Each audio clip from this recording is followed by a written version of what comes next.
Welcome back, students. Welcome to yet another chapter on strategic management. Today we're going to talk about functional unit level strategy. This is chapter 7 in the strategic management book written by me.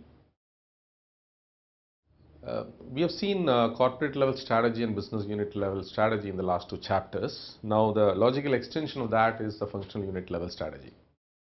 All three put together will form the overall strategy for an organization, and all the three are interlinked. So let's see before we get into the details of functional unit level strategy. What is a functional unit? Each organization or a business unit is divided into different functions in terms of its overall value chain.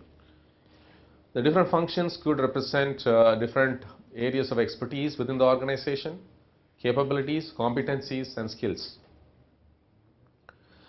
The functions could be as ranging from marketing to sales department to production department, research and development, HR department, or finance department, supply chain department, information technology department. There are human resources department. These are different different functions within the organization. You need these different functions to optimally ensure that the strategies are implemented by their teams with regard to whatever is the corporate strategy, whatever is the business unit level strategy, and whatever is the functional unit level strategy. So this is in a nutshell the introduction about functional unit level strategy. Let's see what is our learning objective out of this chapter. To understand the importance of functional strategy, how it impacts the overall strategy, or also assess the need for a cross-functional collaboration, because it is not a silo, it's not an island, each of the functions. They are completely interlinked with each other, and there is cross-functional teams which will work together to ensure the strategies are implemented as per the business unit level and as per the corporate level strategy. To understand the different functions and responsibilities, how each functions operate, what are their KRAs, what are the key responsibilities, what kind of expertise they bring to the table, to the organization. To evaluate the strategic management process, to understand the role of stakeholders formulating the functional level strategy. Who are the people who are involved in formulating the strategic, functional level strategy? So we have seen a brief introduction about functional level strategy at the beginning. It's a formulation of corporate and, after the formulation of corporate and business unit strategies, strategic managers need to formulate functional level strategies, functional unit level strategies. It's very important. Functions are going to support the business unit level strategy. Having said that, functional strategies work in areas like different functions that I've spoken just now: marketing, sales, supply chain, HR, finance, production, customer service, etc. Organizations have a central team called cross-functional team, represented by the key members of different functional units and departments. So they come together to ensure that the conflicts are addressed, the overlaps are addressed. There are areas where they leverage the expertise from each different function in the overall delivery of the objective. So these are the different functions, and cross-functional teams can be created out of one or two members from senior leadership members from each of these functional units. So this I don't have to repeat. It is basically, we are saying all these functions have to work together, collaborate with each other, reduce the conflicts, have discussions on a daily basis or a weekly basis and monthly basis to make progressive things in the organization, to achieve the strategy, to achieve the objectives and goals, thereby achieving the vision. So these are the departments, or some organizations they call it as departments, but in today's world it is called functions, because you are bringing in functional subject matter expertise into the organization, whether it is an industry experience or a technology experience or market experience or finance experience or human resource experience or production experience, or be it supply chain or information technology or customer service experience. All these people serve different stakeholders within the organization. It could be customers, employees, shareholders, partners, and society at the end of the day. So let's get into the first function, which is marketing function. process that allows an organization is a process. Marketing strategy is a process. Everything is a process in strategy. You know, it allows an organization to concentrate its resources on the optimal opportunities with the objective of increasing the sales for the organization, right? How do you create leads? How do you create campaigns? How do you excite the market with your products and services? What kind of marketing campaigns you can run? How do you get the attention of your customers through social media, marketing? So the objective is to increase the sales. Your sales is say $100. So how do you move it from $100 to $120 per customer? Average revenue per customer. Needs to take a long-term view. Always, your strategy is a long-term view, helping to stimulate effects of strategy on customer acquisition, revenue per customer, average revenue per customer, churn rate, how many customers you are able to churn in and avoid churn out from your customer base. Churn in is how many customers you bring in from the competition. Churn out is how many customers move from your organization to another competition organization. So customer acquisition is a very important metric in the overall marketing process. Marketing dominance strategy. There are four, like we have seen in Snow and Miles strategy in the business unit level strategy. There are four types of strategies that you can adopt. The first one is leader. The second one is challenger. The third one is follower, and the fourth one is niche. A leader is a leader. He always stays ahead of curve. He has the ability to execute, have a vision, execute, and be innovative. So these are the characteristics of a leader: leading with vision, ability to execute the vision, characterized by high innovation. The challenger, he gives a close fight to the leader. He has the ability to challenge the leader, has the potential to become a leader through introduction of new products and services. He always comes with new products, though with a little bit lag time, but he'll take on the leader head on in terms of innovation, in terms of market leadership, but has a potential to become a leader sooner or later. A follower is a company that replicates the products, from these two categories. They just replicate. They still have market share. They're happy with it. They're a follower, right? They don't invest heavily on processes, people, and systems. But because there's a saying, you don't have to reinvent the wheel.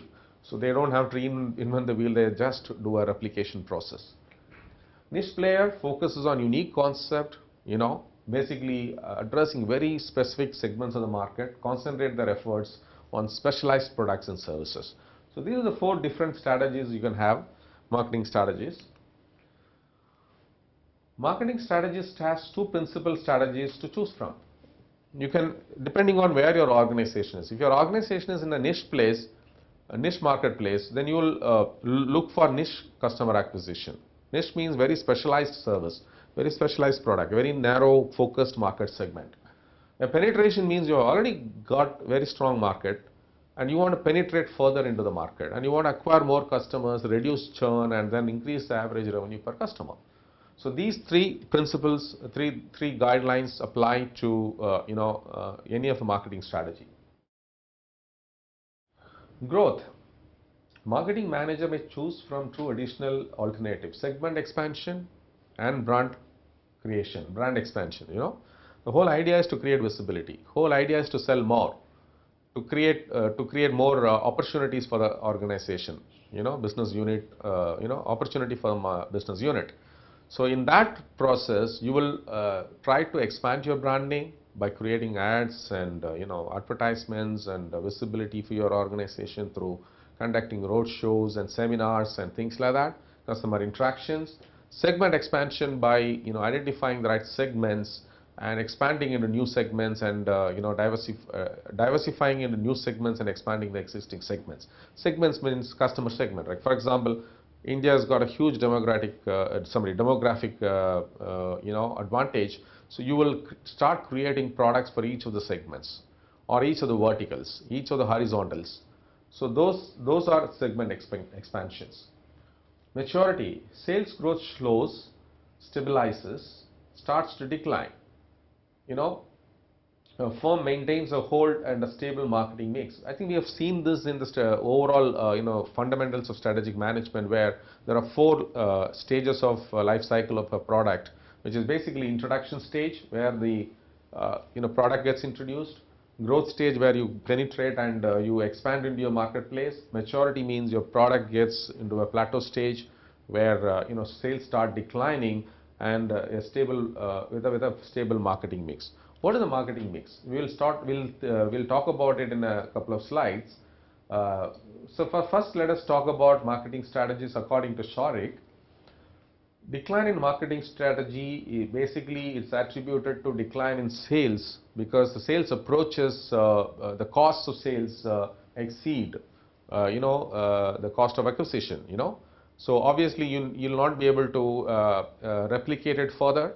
You want to cut down the losses, and because you begin to exceed costs, harvesting strategy becomes unprofitable, because farming and harvesting is very important strategy. Most of the penetration strategy comes from that strategy. So it becomes divesting. You sometimes feel harvesting strategy becomes unprofitable. Divesting strategy becomes necessary, because some businesses you want to sell it off in the process. Often used to help. What is a marketing mix modeling? Let's talk about this for a while. Often used to help determine the optimal marketing budget. So you need to have a marketing budget, and you want to see the action, and you want to see the results. You're selling $100 marketing budget. How much times you should get the sales? Suppose your sales is say for example $1 million, and you're selling $100 marketing budget. How much is $1 million to become? The $1 million to become a $2 million. So that marketing budget and the metrics should be clearly defined. It helps marketing function to allocate resources to achieve strategic goals. So this $100 is being allocated on various activities: lead generation, campaigns, advertisement, social media campaigning, marketing. It could be anything, or new product innovation, bring about new product changes. So that budget has to be allocated to different resources within the marketing function. This marketing mix model, helps allocate spend across a portfolio of brands and manage brands to create value. So you've got multiple brands, Hindustan Unilever. There are different brands of consumer products there. So marketing budgets are allocated for each product there: home care product, personal care product, so on and so forth. So within that there are brands. Each brand gets some allocation of resources, for creating value. So this is what it is. We talked about marketing mix. I think I've done a chapter on services marketing, where very clearly we talked about the 7 variables of marketing mix, the 7P formula. What are the 7P? The product, price, promotion, place, people, process, and physical evidence. So you need to deliver on this promise to a customer. If you want to really delight the customer and create a customer experience, and a positive moment of truth, I think what is more critical is you need to look at all the 7 Ps and ensure that you have a strategy around each of these. The marketing strategy should very comprehensively devise a holistic strategy around the 7 Ps: product, price, promotion, place, people, process, and physical evidence. So I'm not going to go deep into that. This is a basic foundation of any marketing strategy. So I'm sure you've gone through this this particular subject earlier. Now let's focus on functional. Let's shift our focus on functional, which is finance strategy. Finance strategy of a business. Finance is a very, very important asset for an organization. There are two key assets, two important cornerstones, or assets I would call, in any business. One is the finance department. The other one is the HR department. These are like 2 eyes for a human being. So you are able to see the whole world with those with the 2 eyes. So basically these are very valuable resources within the organization. So what do? How do we create a financial strategy? That business needs to address factors such as, how do you manage the cash flow? Cash flow is very important. You have to pay salary, you have to pay your vendors, you have to pay your input costs, you have to pay for the capital expenditure, you have to pay for the overhead expenses. So there are a whole lot of expenses there. So if you're setting up a business, you know, if you're running a P&L, then you will know what I mean. You know, you need cash flow. Cash flow is very important. You know, there is a saying basically. Customer order is just a sanity, vanity. Revenue is a sanity. Cash flow is the reality. So you need to look at reality as the key factor where cash flow becomes very important for sustenance of any organization. Managing cash flow, raising capital, because you want to expand and diversify business, you need to have more cash. You need to raise capital. Making right investments, you have to make right investments. If you are surplus cash, you need a finance department to do all that. Businesses that pursue low cost strategy pursue financial strategies that are intended to minimize their costs. There are businesses, low cost, you can have a low cost strategy and financial strategies that are intended to minimize their costs, which is fine. So finance department becomes an integral role in the cost management, low cost management.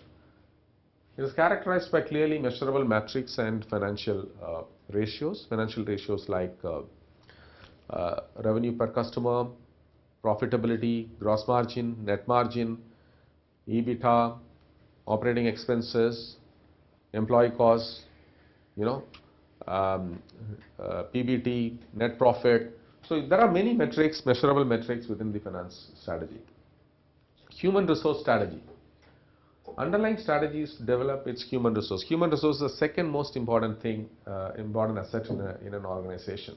So how do you unlock the human resources, wisdom and compassion? Because that's how the organization is going to create a long-term culture. A culture that will fuel their, translate their vision into execution and its reality. Ensures employees are empowered to serve their customers as various sub-functions to engage, the different engagement processes. It could be onboarding process or employee engagement process or a performance evaluation process, or it is talent management process, or it could be exit process, it could be learning and development process. So there are multiple sub-functions within the HR function. Strategic HR function seeks to build an employee workforce that enables the organization to achieve its goals. So you're well aligned to the business unit strategy. You are enabling the workforce, the employees, to achieve the organization goals. So it's very important. So HR becomes a very empowering organization for overall employees, and strategic needs may include learning and development, performance management, and other functions which I just mentioned now. Production, if you are a product company, production becomes a very important aspect. The manufacturing process becomes a very important process. They determine what kind of capital expenditure would be required, whether new machines are required, whether to work overtime or in shifts, whether the sequence and scheduling of production will be, what would be the schedules of delivery, ensuring that the production run is monitored to be on proper time. You have timelines to meet, and you have to, you've got market demand, and then you have to keep producing the products. Organization gains economies of scale and looks for capital labor substitution, explores business process re-engineering. It's a quality business process re-engineering is a continuous process within the production department. So they are, they have to get ISO certifications, they have to get quality certifications, they have to get business process re-engineering done to constantly improve and innovate within the production process system. Quality management. Every organization has quality departments because they believe that if they're producing products or service, you need to ensure that there are efforts to install and create a permanent climate in which organization continuously improves its quality of service delivery or quality of product delivery. Organization positions quality as a marketing strategy, as a differentiator, because products command premium price and services also command premium price because you come with a retail premium in your quality of service delivery. Organizations adopt quality management for operations excellence, aims at improving quality and performance and efficiency. It's very important. So quality directly relates to performance improvement and efficiency improvement. and the chances of rejection, the probability of rejection of your product and service in the field, in the market, gets drastically reduced. It is finally resulting in operational excellence for the production department. Six Sigma. Six Sigma is a standard by which organizations benchmark their services, quality services. Key roles played in the organization for successful implementation. They are basically starting from executive leadership, top management responsible for setting up a vision for Six Sigma. And Six Sigma is actually driven as a separate function or a department within an organization. Champions take responsibility for Six Sigma implementation across the organization. Black belts, master black belts, acts as an in-house coach on Six Sigma and implementation across the organization. You could have seen it in your own companies, and this is a common thing which we are seeing today, and it is a very necessary thing and mandate for top management to implement Six Sigma quality. Key roles played in the organization for successful implementation. Black belts is another master black belt and green belt. These are three levels of certifications people go through, and their responsibility is the project execution and special leadership, take up implementation along with their job responsibilities. These are dedicated people. Research and development, a continuous innovation and new idea generation is important for sustaining your business. The investment strategy in R&D is to foster innovation and leadership in products and services, and the organization is planning to provide in the marketplace in the present and the future. So you have to constantly keep ahead of the value curve. You have to constantly introduce new products, new services, new features. So obviously organizations might face risk in the process in their product and services innovation as new products or services that Salesforce automation, marketing, for the marketing automation. These systems support the automation and function of that particular department. While the company, as an IT strategy, invests heavily into hardware and software systems, the objective is to enable the organization's ability to improve the market presence, because you are able to continuously, Salesforce carries a Salesforce tool, they are able to reach the customer and understand the requirement and create a quotation, proposal, and then close the deal. So that comes in this. Production is able to see through the ERP system, they are able to process their requirements fast, whether it is a sales request, purchase request, or logistics request, or inventory request, or even capital expenditure request. So finally, customer experience and profitability and operational excellence depends on how well your organization has been IT enabled and how your organization has been automated with respect to the different functions. So that much efficient your organization will be, and it is going to be really a differentiating factor for your organization. Walmart is an example. Let me give an example of Walmart. Walmart is an organization, their innovation is powered by IT enablement. So they are able to keep lowest inventory, they are able to cut costs in their procurement, they are able to manage materials properly, they are able to manage their customers very well. They know which product is moving fast, they know which product is moving less, and how the shelves are getting exhausted, they go refill it. It's all happening a well-oiled engine. It's all happening like a well-oiled engine, well automated, and they got surveillance, they got actionable intelligence, they got quality systems, they got automation systems with regard to billing. So the average time you spend on a counter is far less than their competitor companies. So there are a lot of value proposition. This value proposition have been achieved only because IT systems and processes. So information technology strategy adoption is very, very rewarding for an organization to create a differentiation and stay ahead in their marketplace. With that, I'm coming to the close of the functional strategy. Functional strategies, it's all about creating strategy across the functions and create a cross-functional collaboration to ensure that all the engines of functions are working smoothly, seamlessly in order to achieve the overall organization business strategy. Strategic managers must align their activities in the functional areas to ensure that various departments are well coordinated, seamlessly moving in one direction. Ensure that departments collaborate with each other for success. So cross-functional collaboration we talked about. We called it as CFT, cross-functional teams across the different functions. functions in an organization increasingly looking in an integrated strategy to exploit the advent of new technologies. It's very important. So new technologies have to be implemented to really leverage the benefits of your investments. So across the functions, whether it is marketing, sales and marketing function, you need to have a Salesforce automation. If it is the HR function, you need to have a HR management function automation. If it is the finance function, you need to have a finance module. If it is a production department, you need an ERP. If it is a customer care department, you need to have a CRM. So your whole organization works on complete automation.